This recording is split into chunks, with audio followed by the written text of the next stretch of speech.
I'm Frazer Campbell, I'm an artist from Brisbane, Australia.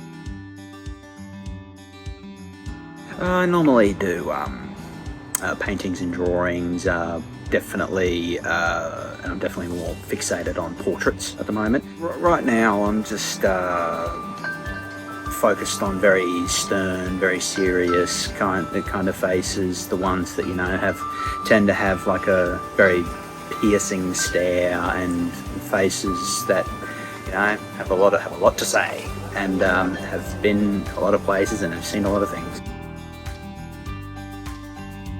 I like video games, I like to watch football, I like to take the dog for a walk, and just watch a lot of classic movies and heavy metal music.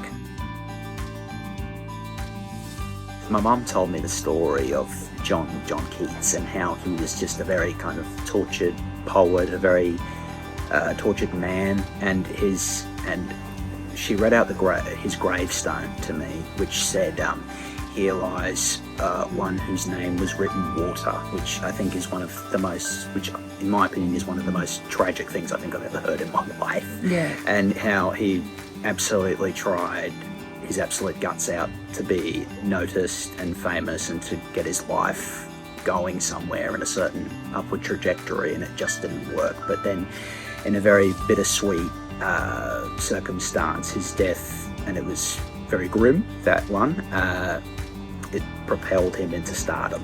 Here's the work in progress of John Keats, the mask of John Keats. Yeah, that's beautiful. He looks quite peaceful.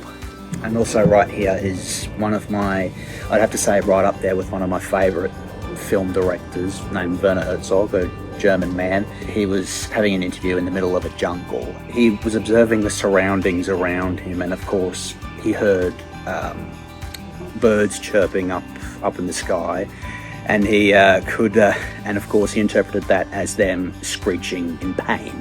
So I thought, okay, I have to paint this man right now.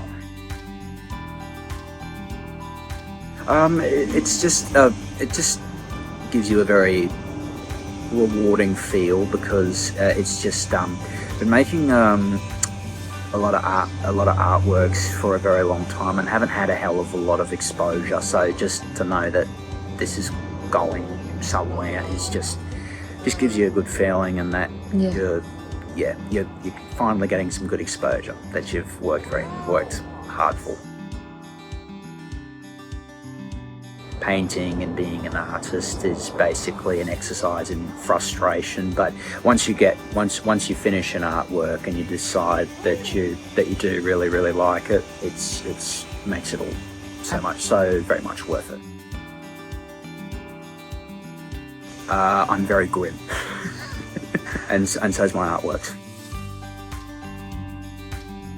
Honestly, I just think it's just one of the safest places to live right now.